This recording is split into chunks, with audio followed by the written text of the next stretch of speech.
안녕하세요. 좋은 아침입니다. 오늘도 잭 레비슨 목사님의 성령과 동행하는 40일 말씀 함께 나누고 싶습니다. 오늘 31번째 날이고요. 즉 오순절이 이제 열흘 남았다는 뜻이기도 합니다. 사도행전 13장 1절부터 3절 말씀인데요. 그 내용은 안디옥 교회의 7 지도자들이 금식하는 중에 나중에 바울이 되는 사울과 바나바를 선택해서 이제 전도의 일로, 선교의 일로 내보내는 장면입니다. 안디옥은 지금 시리아 지방에 있는 도시고요. 그때 당시에 예루살렘에만 모여 있었던 사람들을 성령께서 스데반의 순교 사건이나 여러 가지 계기들을 통해서 그들을 많은 곳으로 흩으시죠. 그 중에 한 무리가 안디옥에 가서 정착하면서 그곳에서 활발하게 전도하고 또 복음을 증거하고 공동체를 형성하는 일들이 있었습니다. 그래서 그곳에서 이미 지도자들이 있었는데 그 지도자들의 면면을 보면 바나바와 같은 사람도 있었고요. 또 니게르 즉 흑인도 있었고요. 또 부자도 있었고 또 바리새인도 있었고 또 심지어는 헤롯의 젖동생도 있었습니다. 왕족도 있었습니다. 이런 신분의 차이나 여러 가지에 상관없이 그들이 믿음 안에서 한 공동체를 이루고 그곳에서 지도자의 역할을 했습니다.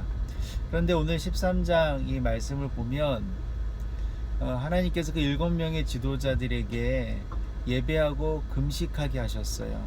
어떤 이들이 목적을 가지고 예배하고 금식을 시작한 것이 아니라 성령께서 하셨습니다.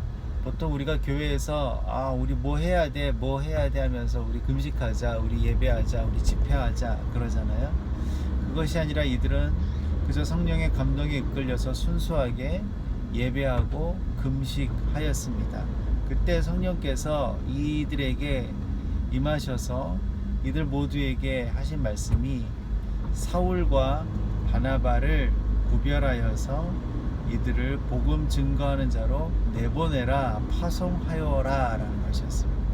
이 일로 사도 바울의 전도 여행이 시작되었고 안디옥은 사도 바울의 선교 여행의 기지의 역할을 충실하게 감당하는 어머니로서의 역할도 감당하게 됩니다.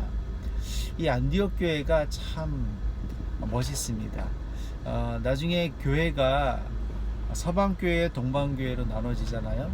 우리가 흔히 동방교회를 지금의 이스탄불, 즉 이전에 콘스탄티노플 중심의 비잔틴 교회라고 생각을 하지만 사실은 그것은 나중에 한 1000년 정도 지난 이후의 일이고 동방교회 범위는 이 예루살렘부터 시리아 그리고 지금의 터키 반도 전반 그리고 그 위에 동유럽까지 아우르는 굉장히 큰 지역의 교회를 뜻했습니다. 물론 중심은 콘스탄티노플이었지만 영적인 중심은 도리어 이 시리아와 예루살렘이었어요. 그래서 성상 파괴 운동이나 여러 가지 신앙의 순수성을 지키고자 하는 그런 일들과 영적인 흐름들이 이 동방교회 안에서 중심이 됐던 것이 이 안디옥 교회입니다. 참 멋있는 교회죠. 지금은 흔적만 남아있지만 굉장히 우리 2000년 교회사에 많은 굵직한 역할을 감당해 주었던 교회입니다.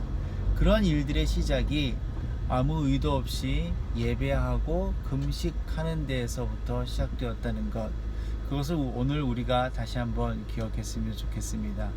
옛날에 영화를 회복하자라는 뜻이 아니라 그 옛날에도 성령께서 그들과 함께 그렇게 일하셨다면 오늘도 우리가 순수한 마음으로 어떤 의도를 가지지 않고 예배하고 금식하고 성령님을 구한다면 오늘도 우리 안에 성령께서 놀랍고 아름다운 일들을 행하실 것입니다. 오늘 우리가 실제적인 금식은 하지 못한다 할지라도 우리 시간과 마음 씀씀이 자체를 주님께 구별하여 드리고 우리가 즐겼던 것을 좀 절제하는 하루가 되었으면 좋겠습니다. 그리고 말씀을 묵상하고 또 하나님과 더 동행하기를 바라는 삶으로서 예배를 드리면서 성령께서 내 안에 충만하셔서 또 하나님의 일들을 나를 통하여 이루어 주십시오 라고 기도하였으면 좋겠습니다. 특별히 오늘은 한국교회를 위해서도 기도했으면 좋겠습니다. 어떠한 교회가 할 일들도 많이 있고 또 책임도 많이 있지만 그보다 먼저 어떤 의도를 갖고 나가는 것이 아니라 그저 순수하게 하나님 앞에 무릎 꿇고 예배하고 마음을 비우고 금식하고 나아가는 교회. 그래서 이 시대에 꼭 필요하게 쓰임받을 수 있는 교회, 복음이 필요한 사람들에게, 위로와 생명이 필요한 사람들에게 복음과 위로와 생명을 전하고 초대할 수 있는 교회가 되게 해 주십시오 라고 오늘 한국교회를 위해서도 같이 기도했으면 좋겠습니다. 오늘도 승리하시는 하루 되시고 성령 충만하신 하루 되시고요. 샬롬 하세요.